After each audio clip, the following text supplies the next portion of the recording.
Good morning, everybody. My name is Uri Dromi. I'm the director of the Jerusalem Press Club. Thanks for coming this morning. Please be kind and switch off your cell phones or turn it into a silent mode.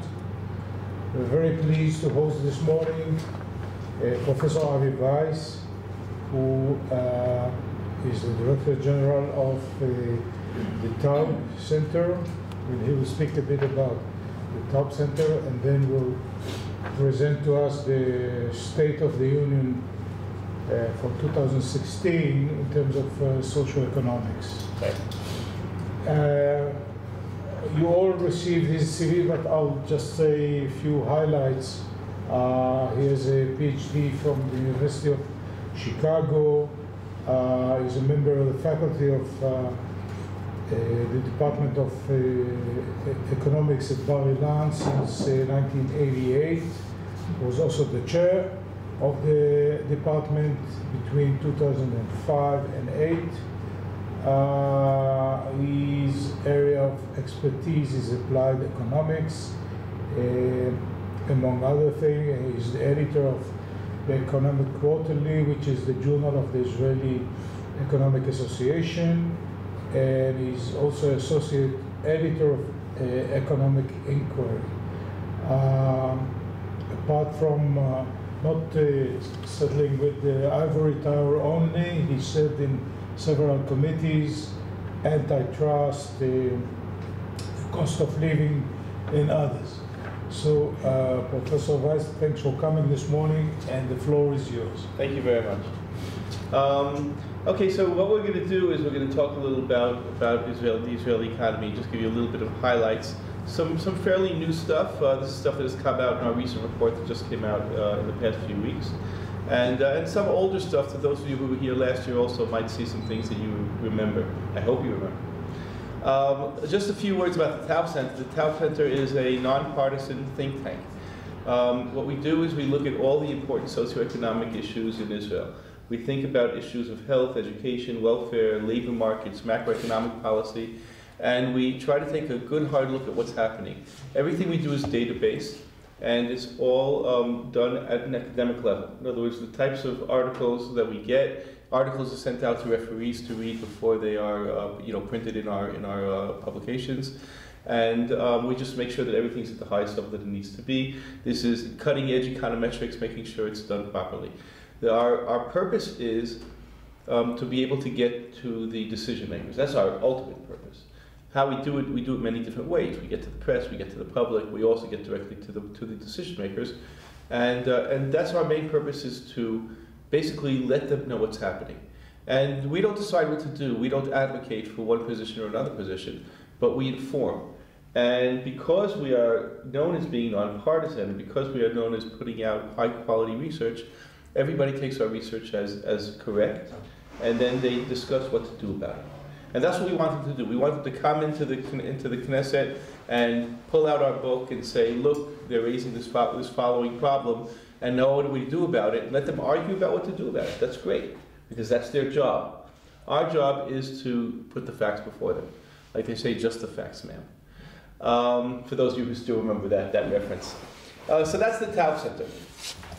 So I'm going to talk a little bit about what's going on about our recent publication, and we call this a look in the mirror because what we really like to do is thinking about picking up a mirror and everybody taking a good hard look at themselves. And what we are very careful to do, by the way, is to give a balanced picture, not just to talk about what's no good, what's not working, to talk about everything, what's working, what's not working. Let the decision makers understand what's going on. So here's what I'm going to talk about today, assuming we have time. A little bit of an introduction, a little bit about Israel. I'm sure most of this stuff you know, so we'll go through that quickly. A little bit about the big picture, growth, taxes, spending, and welfare. Then we're going to go to education, which is very important, obviously, always. We'll talk about labor markets. In particular, I'm possibly going to, well, I'll probably talk a little bit about wage gap differentials between men and women. Yeah, there you go, that's going to be in wages. And then we're going to talk about price levels at the end. And particularly for those of you who have been paying attention, who heard my talk last year, that's where you might hear a little bit more overlap than you did before. So that may be just you this time. Okay, so what's unique to Israel? I'll talk to you a little bit about Israel. Most of this stuff you should know, or you probably do know.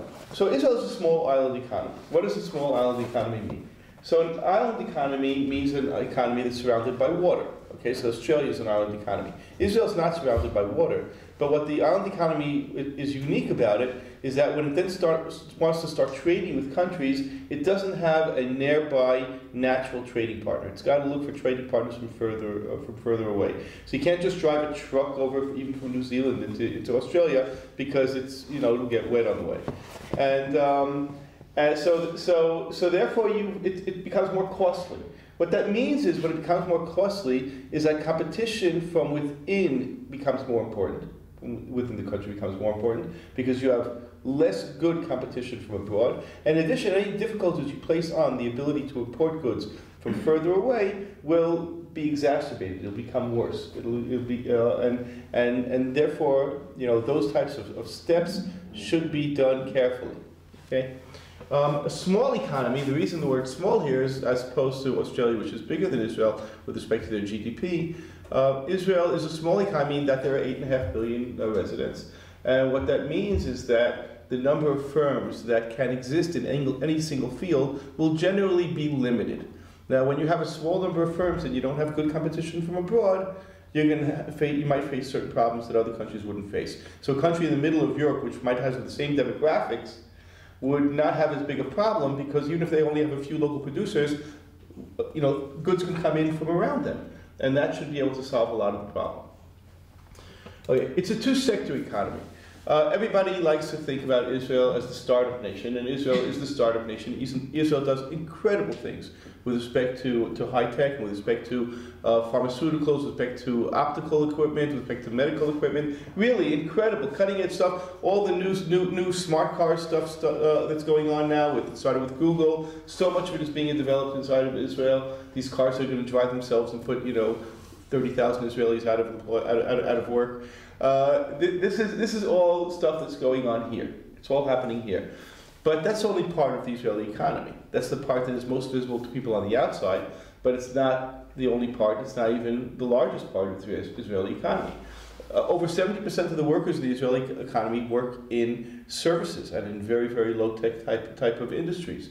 So, and they haven't developed to the same extent. In fact, they haven't developed at all to a large extent like the high-tech has. Now let's take a look at what that means. So I'm going to show you what we call a tale of two extremes. I'm going to show you the overall productivity. Productivity means the following thing. Take the value of everything being produced, divide it by the number of hours worked in order to produce it. What you're getting is you're getting a value per hour. Okay? How much was produced in an hour of work? And I'm going to divide this between two parts. I'm going to divide between the manufacturing industry, which includes most of the high-tech, but not all of it. It includes some of the low-tech, but not all of it. And the commerce and services industries. The difference is being manufacturing tends to be more tradable types of goods, things that you sell abroad, and includes most of the high-tech in there. And just take a look at what happened to over productivity. So, did I lose it? Yeah.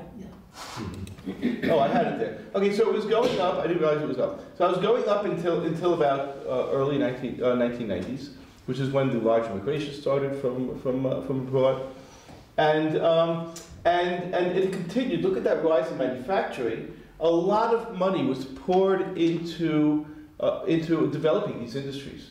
Now, it was poured in by private investors, but it was also all kinds of tax benefits given by the Israeli government in order to advance those industries, because that's where we saw our relative advantage, that where we can really make a big difference. But this was all left behind.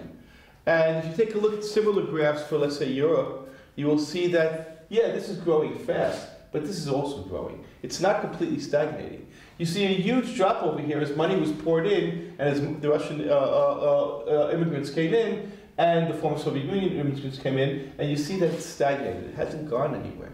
And that's a really big problem. And it's a big problem because of labor mobility. If you could say all workers were the same and anybody could just move to high-tech, that would be great. But most of the workers don't have the ability to do that. And when they don't have a really good option, they're going to be forced into services which have a very, very low value. And there's not going to be a lot of growth over there. So bottom line, if you were to, for instance, start investing in the middle tech, not in the high tech, but in the low tech, investing more, advancing the things that even the people from the services industry would be able to train themselves to do and move into, you would be able to pick up the economy very, very significantly. In particular, the people at the low end. You would, in that way, for instance, you would be able to lower the amount of inequality within Israel, be able to, get a better handle on some of the poverty issues that exist in Israel. And those are things that you could do in that manner. Okay, the third thing is immigration. As I mentioned just before, in 1990 there was a huge immigration wave coming from the former Soviet Union. And it was a very, very unique way. First of all, it was about 20% of the Israeli population. That's a huge percentage to be able to bring in a very, very short time period. Second of all, what? 20%. It was about 1 million immigrants out of a population then of about 5 million. It was a little over 5 million, but it was 1 million immigrants coming in, and that's a huge number. It was over a number of years, but a small number of years, and it placed a huge burden on the Israeli economy. On the one hand, on the other hand, they came in with an incredible amount of human capital. They were very, very highly trained, and usually when you think about, or Americans sitting here, think about immigration, you think about Mexico. Well, Mexico is completely untrained people who are coming to work in different types of industries, but certainly the low end of the industries. You think about Europe, you think about people going from Albania into Greece. So you think you mentioned Greece before. There was a huge problem with immigration from Albania into Greece, with very, very low human capital individuals coming in, and there was a lot of fear of taking away jobs from Greek nationals. I just gave that example because you mentioned that you were from Greece, or that you were Greek Orthodox. So I brought it from there. Yeah, okay, it's not the same thing. I know that. It's just the Greece stuck with me for a reason. So what happened? What happened when they came into the country is that they brought a large amount of human capital. The Israeli economy could not absorb so much human capital at one time. The jobs that were available weren't appropriate for it. But despite that, almost the entire immigration was almost immediately absorbed into the economy. People who were doctors took jobs as technicians. But for instance, you can't go to an Israeli Philharmonic anymore and find a Philharmonic that's not 2/3 former Soviet Union people. Because they just came, the number of musicians who came to the show was incredible. There was a joke they were telling at the time. I think I told you this already, but it's still a good joke. Please do. And they said that, what do you call a Russian immigrant who comes off the plane without a musical instrument in his hand? And the answer is a pianist. Right? Or conductor. Or a conductor. I thought about that too, but you've got to have the the wand. You need the right. So that's the immigration, and most of the growth in Israel throughout the 90s, and a lot of the growth in Israel in the early 2000s, was caused by that immigration. Okay, that was the source of the growth.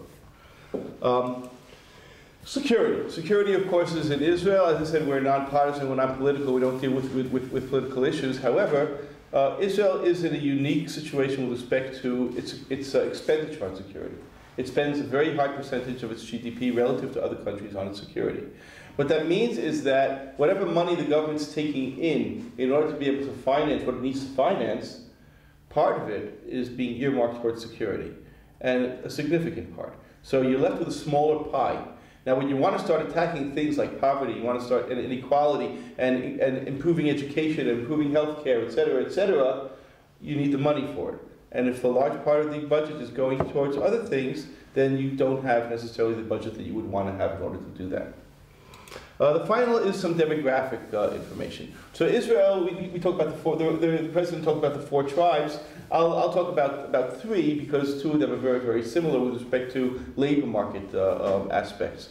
But the 3 tribes, the 3 different populations in Israel, there's the Haredi population, the ultra-Orthodox population, which comprise about 12% of the population. And what's specifically unique about them is that generally the men tend not to go out to work. The women do go out for ideological reasons. The women for religious reasons. The women do tend to go out to work. The level of education is very low, but particularly for men. but even for women, it's not as high as it is in the secular world. It's much better, but it's not as high as it is in the secular world. And they have really large families. Now, when I say really large families, there has actually been a downturn in that number. In the past decade, it's gone down from about 7.5 children per family to 6.5 children per family. Now, that's still a huge number. 6.5 is big, big families, but that decrease is very, very significant.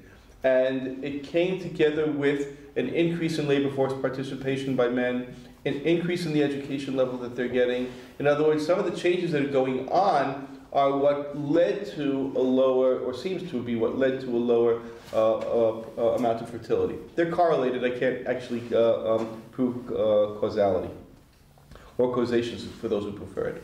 The second population is the Arab-Israeli population. The Arab-Israeli population makes up about 20% of the population inside of Israel. And they have similar demographics from the following perspective. Usually only one member of the family goes out to work. However, it tends to be the man and not the woman. Again, there has been an increase in female participation in the labor market. Education tends to be relatively poor, very, very largely, but this is not as much out of choice as out of need. They're poor families. They need to finance their families immediately. They have poor access to the universities. And because they live in villages that are somewhat isolated, they often do not have very, very good transportation possibilities. They have been, without a doubt, neglected over the years. In fact, this new plan, this new 15 billion shekel plan that's starting up, should bring a lot of relief to these economies. If it's implemented. It's supposed to be implemented. I had a long talk with Aida Uman about it, and he was one of the people who constructed it, and he really feels it's going to make a difference. He says, you always need more. You always need more. But still, he's very, very optimistic about this plan, and it does look like it's going to be implemented. But we're going to have to live and wait. Wait and live, or wait and watch. Okay. So now you have. So these are the special populations side of Israel. Both of those two special populations have a small number of a small income because only one person works, and because they have very low education levels. So their incomes are low. They have large families. The Arab-Israeli families, by the way, their demographics have also, the number of children, fertility has also fallen. It's down to about 3 children per family. Okay?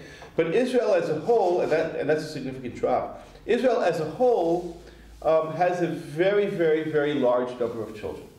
And when I say very large, a family, in order to reproduce itself, for a country to stay the same size, you need approximately 2.1 children per family.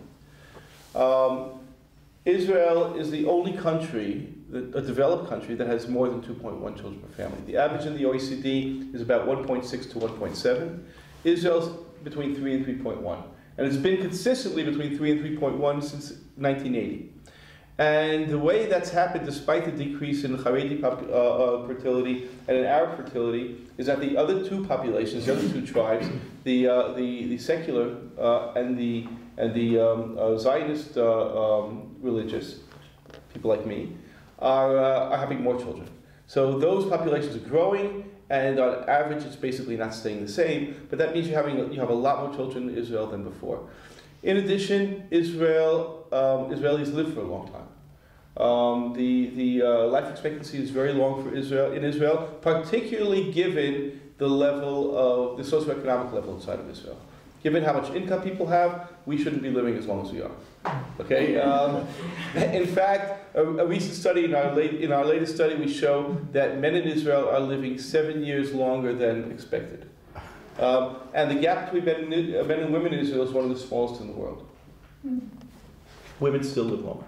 Okay, so let's give you a little bit of information now that we've completed talking about the demographics.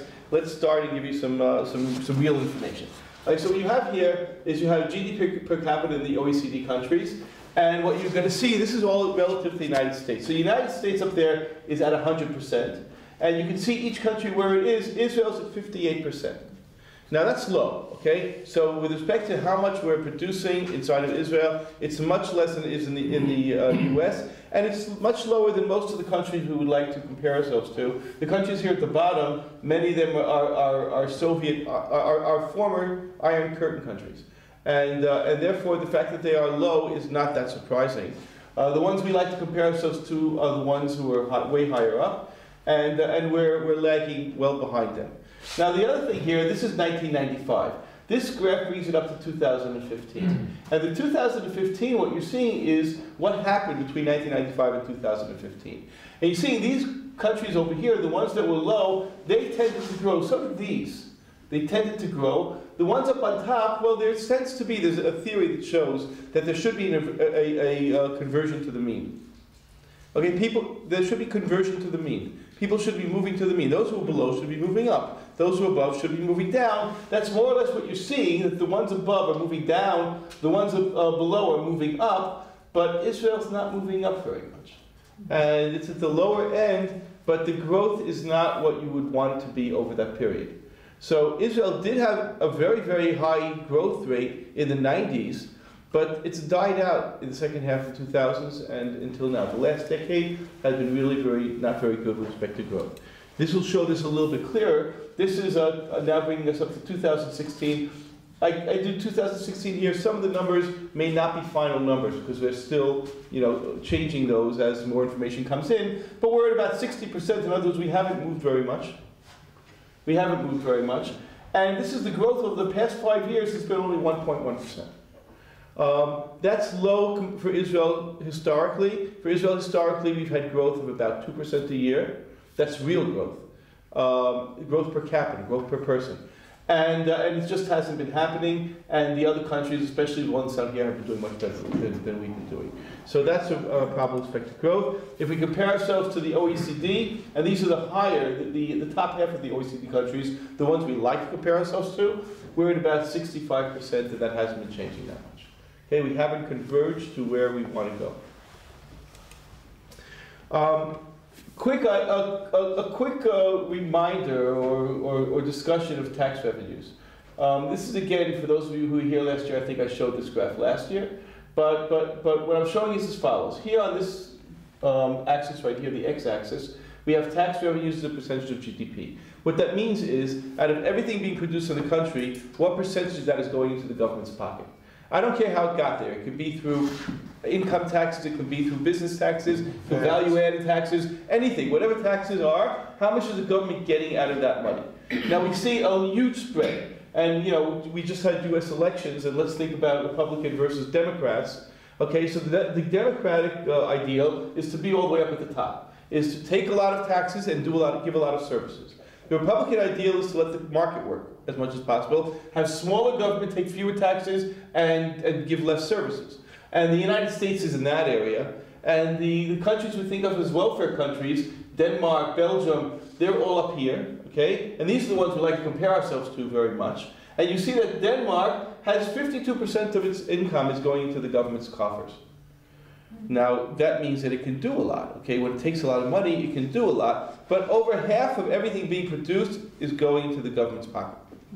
Where is it for Israel? We're not on here, right? So where's Israel? Then here's Israel. Israel is actually towards the lower end. That's surprising, right? Yeah. Because particularly thinking about the fact that there are high marginal tax rates in Israel. So the marginal tax rate in Israel is 48%. Add to that social security tax and health tax, you're getting to even much higher. But what you have to take into account is that there's a really long runway in Israel. In other words, over 50% of the working population does not pay income tax. Because they just haven't reached the level at which you pay. In other words, yeah, it gets up there, but it starts late to go up. And therefore, when you think about the average that's being collected, it's somewhere a little bit over 30%. Now, that is way below the average inside of the OECD. The OECD average is about 36, 37%. If you were to go up to the OECD average, assuming nothing else changes, which is a bad assumption, but assuming nothing else changes, and you would go up to the OECD average, that would add somewhere around 50 billion shekel to the government's coffers. You can do a lot of money with 50 billion shekel. This entire plan for the Arab-Israeli population is 15. Think about 50 billion shekel, you could do quite a bit. I'm not saying or advocating that you should increase the tax rates, but just know what you're doing. This was a conscious decision by the Israeli government in 2008 to lower tax rates. And they lowered tax rates significantly, and that's when we moved away from the OECD. Until then, we were very similar to the average of the OECD. That dropped significantly. Supply-side economics, you know, sometimes works, sometimes doesn't work. But that's Israel. But now we did another thing. I talked to you about security expenditures, right? So I want to neutralize the security issue. So what we did in order to do that is for every single country, we calculated their security expenditures, and we took that number off, both on the income side and on the expenditure side. The same number came off both from income and expenditures. The idea being, this money is earmarked for security. Let's not look at that. Let's see what remains for all the other things we want to do. And then let's take a look at where Israel, everybody moves. Okay, everybody moves down a little bit. The U.S. has become more extreme because the U.S. has relatively a lot of security expenditures. Here's Israel. Okay, so Israel's down at the bottom. Now, what's the purpose of showing this to you? It's first of all tax. We need peace. Well, we need peace. That's absolutely. If we had peace, we could definitely move up very, very nicely. But it's not just that. I mean, because you know that is certainly one of the most important things that we could possibly look for, if not the most. But it's an issue of thinking about the alternatives. It's an issue of when you raise issues and say, why is there so much income inequality in Israel? Why don't we do something about it?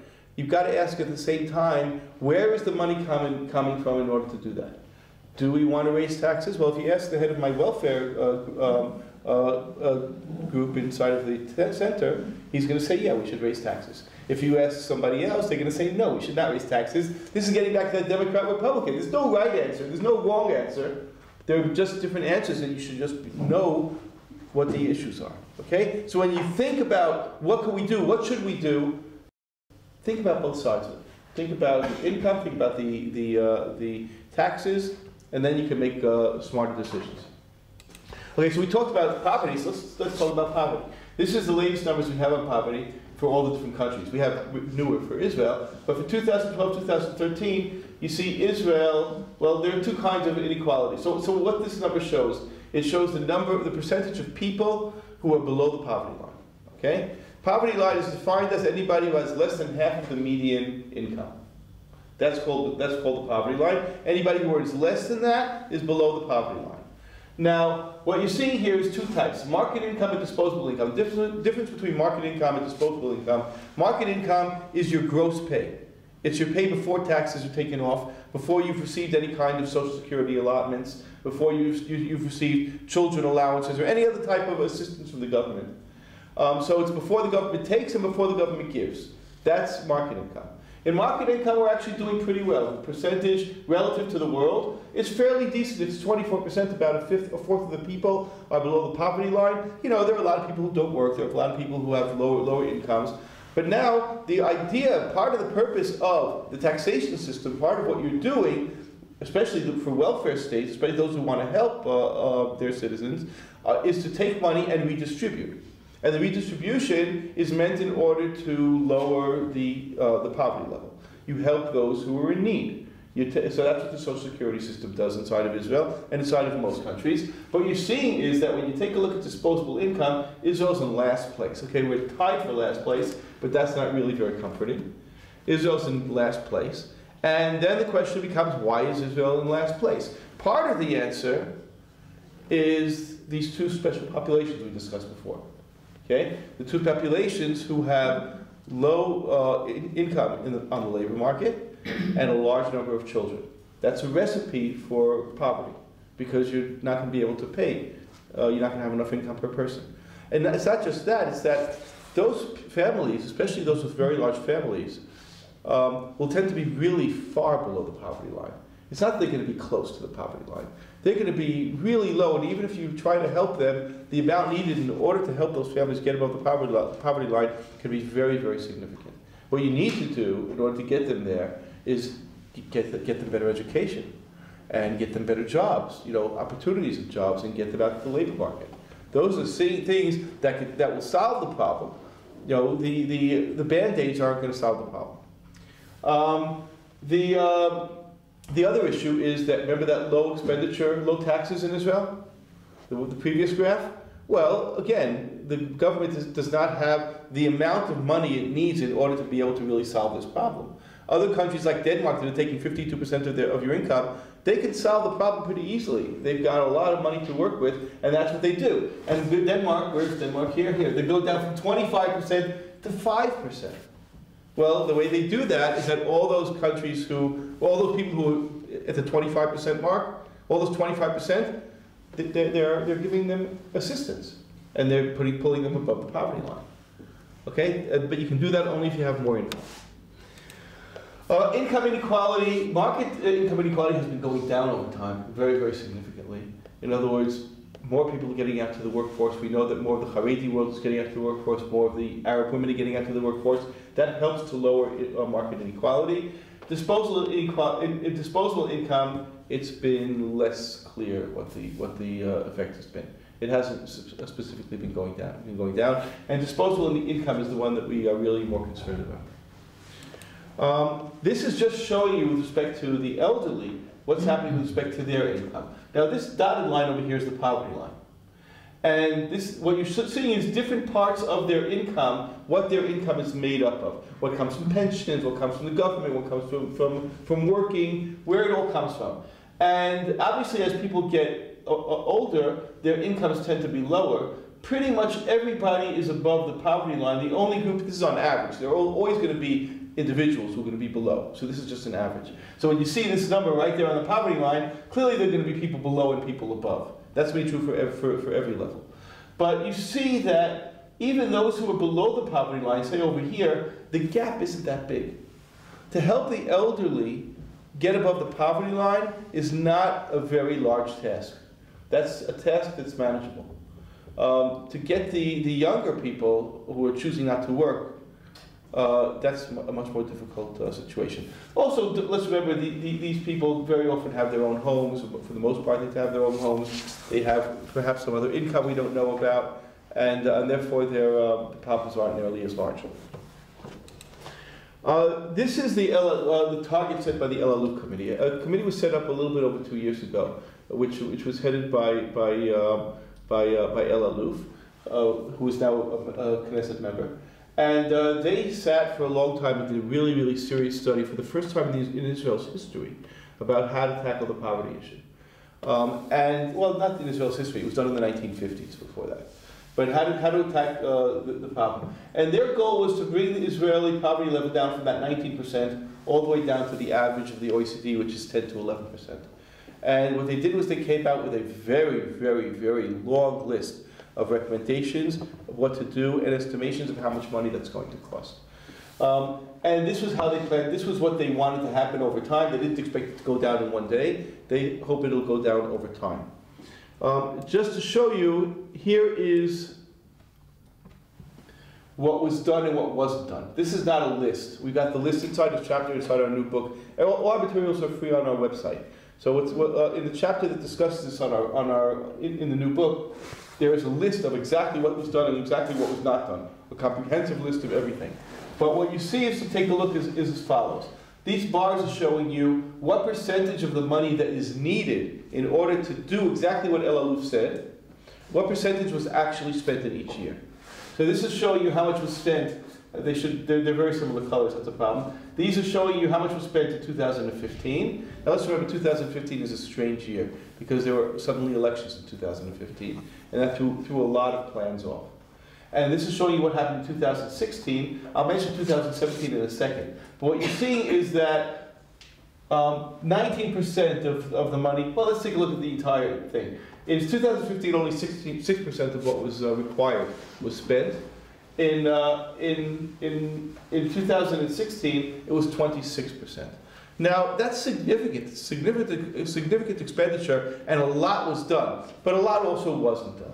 Now, this isn't surprising. This is not stuff that was ever done. It's never really been in the government's, central focus throughout the Israeli history. The central focus should be that we should solve the problem of inequality.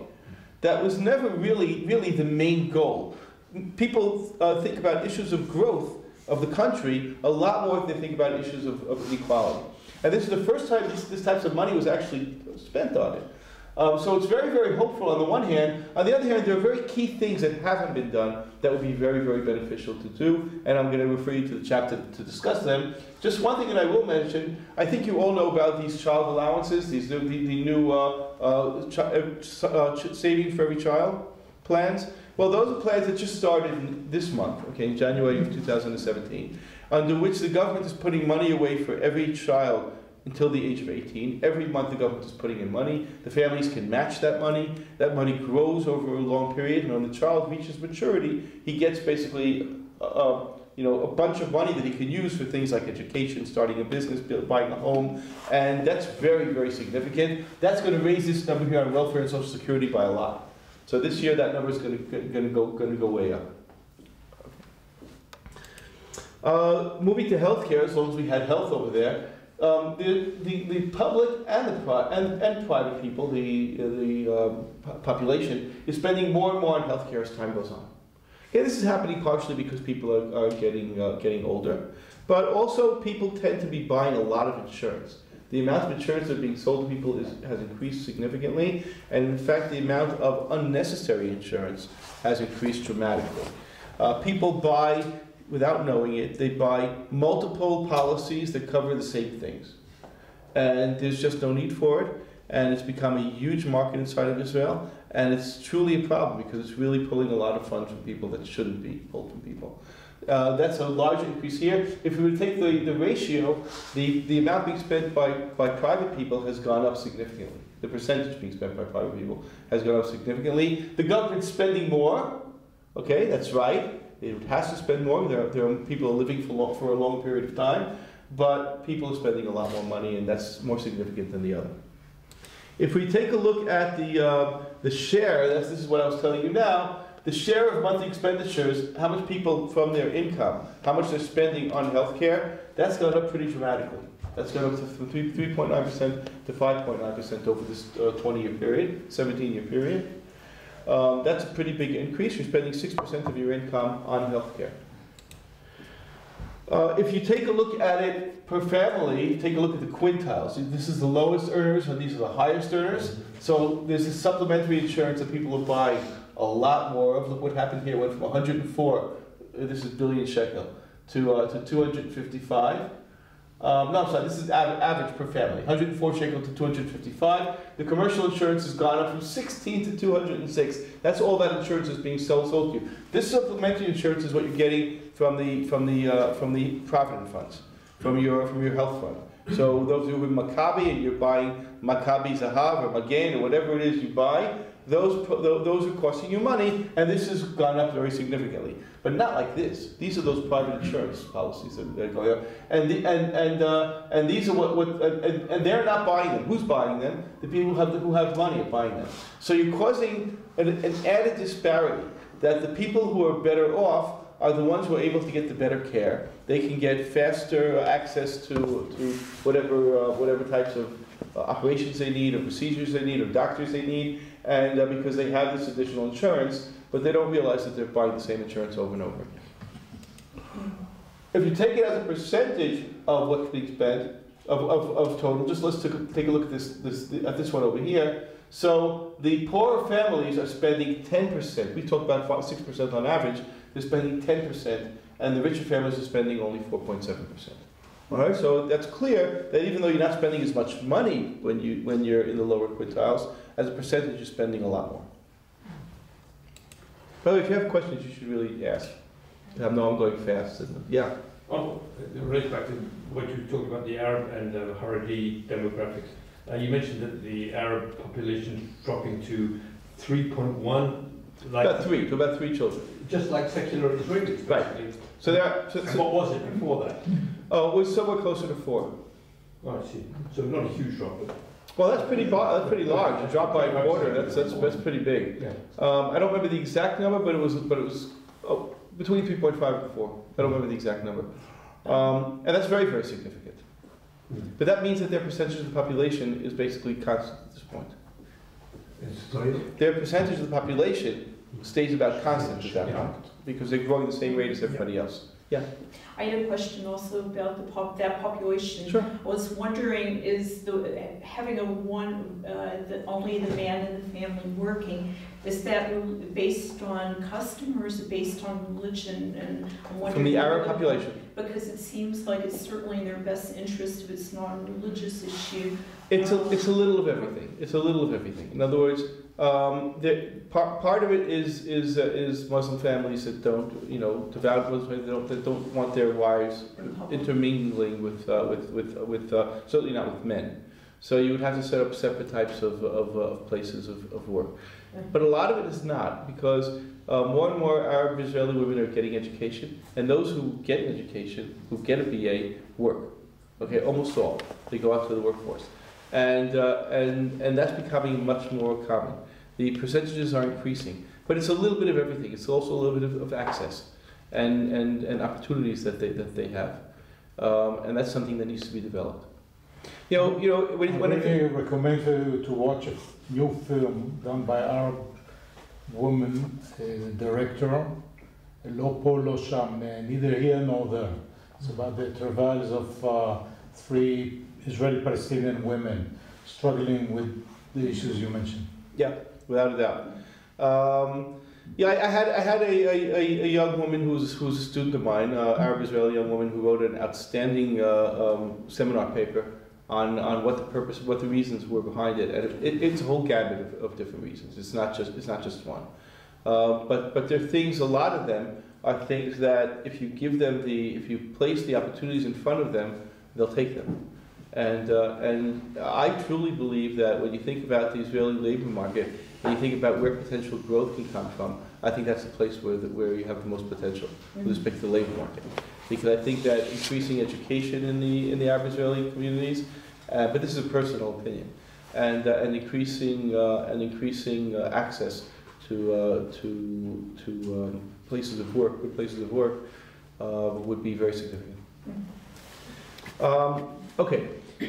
So this is a very, very nice little paper again in our new book that basically calculates for the first time how much it costs to eat healthy inside of Israel.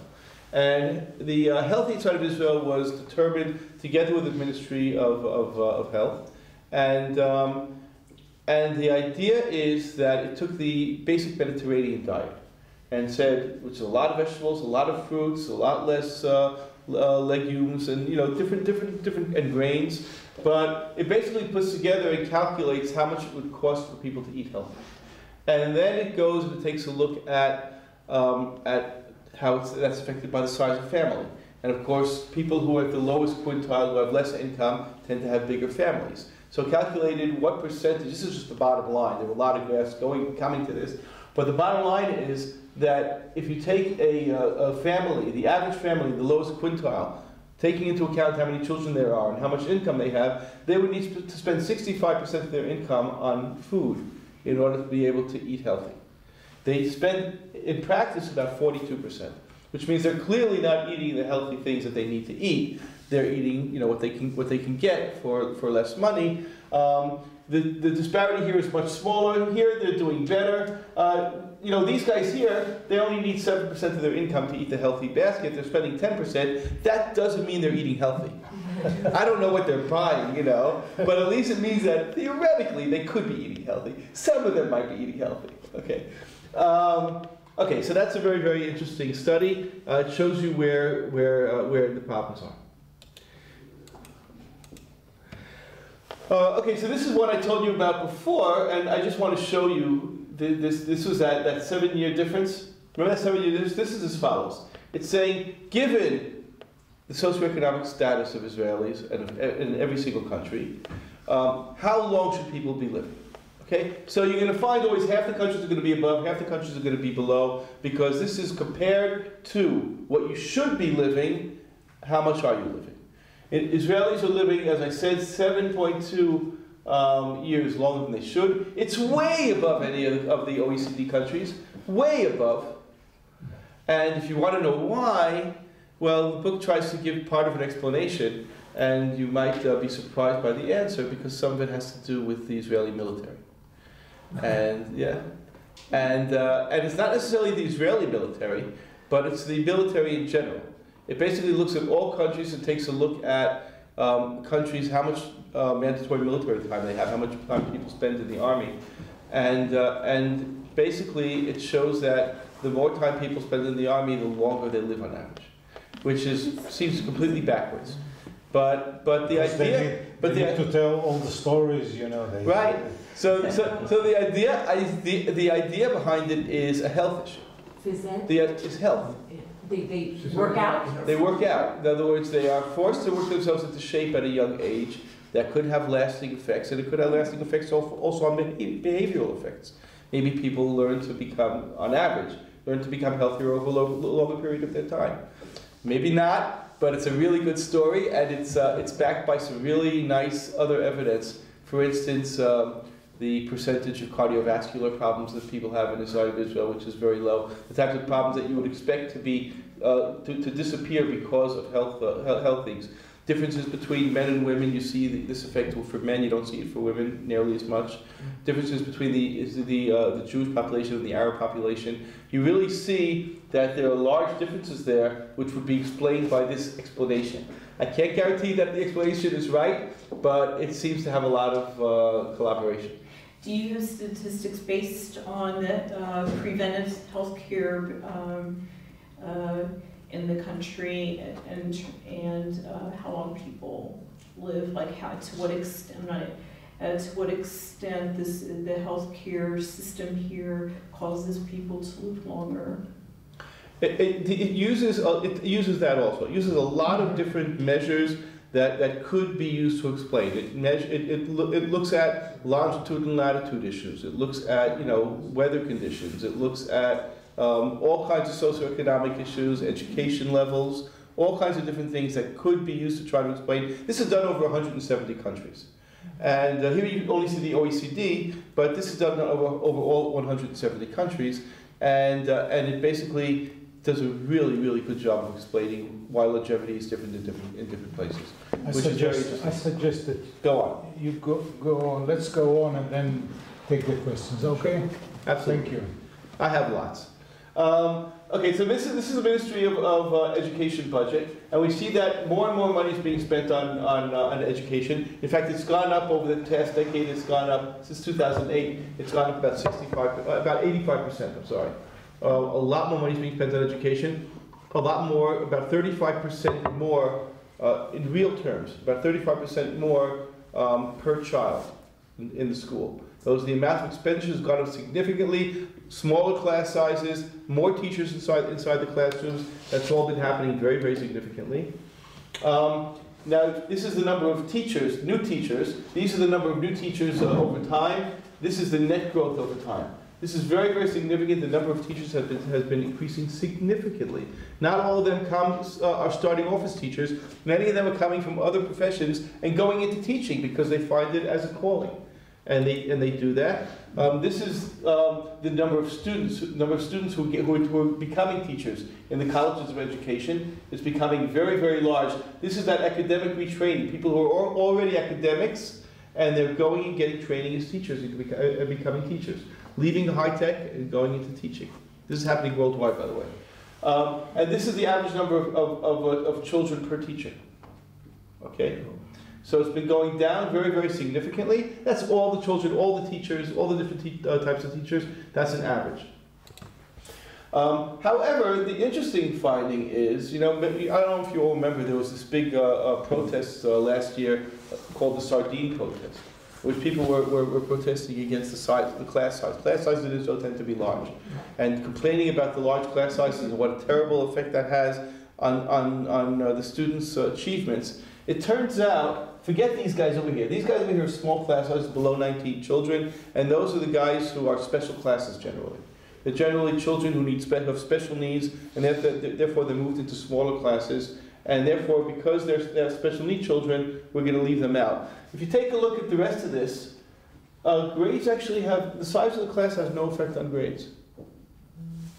People don't do better or worse in large classes versus low classes. Now they're here only seeing a very simple graph, But this is done with some really deep econometrics, controlling for the students. This is their grades in 8th grade in Hebrew, controlling for their grades in 5th grade in Hebrew, and their grades in math, and their grades in English, and their parents' education, and the average education level in the classroom, and the average education level in the school, and the type of supervision they have. And this is controlling for all the things that might affect a child's success, and in particular, the child's quality himself. What were his grades in 5th grade? And now you're taking a look and you're seeing his grades in 8th grade are not actually affected by the class size at all. One of the previous slides says there are about 13 students per class. Does this mean there were multiple? No, that was per teachers in teacher. class? That was per teacher. You have special teachers. You have a special teacher for math sometimes, a different teacher coming in for English. So it's done, so that was actually taking into account all the teachers and all the different subjects. And that's going down, that's the 13. Okay. The actual class size is on average somewhere around over 35. But those were all the teachers together, okay? Moving on to universities and colleges, this huge growth in colleges. In Israel, there's a major difference between universities and colleges. Universities are research institutes. And the people who work in universities, most of their job tends to be to do research, and they also teach classes. They teach undergraduates, graduates, etc. The colleges are there for teaching, and they're not there for research. They're not really interested in the research that people are doing. They're happy if you do it, but that's not really what the center of their work is. The number of hours people teach for a full-time job in a college is going to be way above, twice or more than twice the number of hours you would teach inside of a university. But look at the registration. There have been colleges opening up since the mid-90s. Colleges opening up all over Israel. I mean, every other corner you have colleges. One of the important things for that is it gives much better access to people who previously did not have good access. For instance, people who live in the periphery, in the north and the south, they didn't have really good places to go. And the Arab Israeli communities can particularly benefit from this. But one of the problems is what they're teaching. And what they tend to be teaching is law and business. Okay, those are the things, accounting. Those are the things they're teaching. And the problem with that is, doesn't sound like a big problem. There are more lawyers per capita in Israel than any other developed country. And not by a little, by a lot. The same thing with respect to accountants. There are just too many of them. People who finish law now have trouble finding jobs. When they find jobs, they're very low-paying jobs. You only hear about the ones who really succeed, but that's not the majority. That's not the majority. They're getting paid very poorly and they're having trouble finding jobs. This is a real issue. People are studying more and more. Women study more than men. Worldwide, general phenomena, women are clearly smarter than men. The same is true now. I mean that really, though. Same is true now for Arab Israeli women and Arab Israeli men. It didn't used to be true, but there's a very, very large increase in the number of Arab Israeli women who are studying. This is the number of people with an academic degree. I should just mention that some of these Arab Israeli women and Arab Israeli men didn't study inside of Israel. Many of them went to Jordan and studied in Jordan, or went to Europe and then they came back to Israel. But they did not. For instance, if you go, we had a really nice study on pharmacists last year, and if you take go into any pharmacy in Israel, I'm sure you will notice that behind the counter you'll have, anywhere, both Jews and Arabs working side by side, and it supposedly works out really, really well. And the number of pharmacists has increased incredibly, but it's a really good lesson for all of us. I want to move to food and okay, so let's go. I'll just mention more and more Haredim are studying. We're going to go to food. More and more Haredim are studying. The problem is they're also...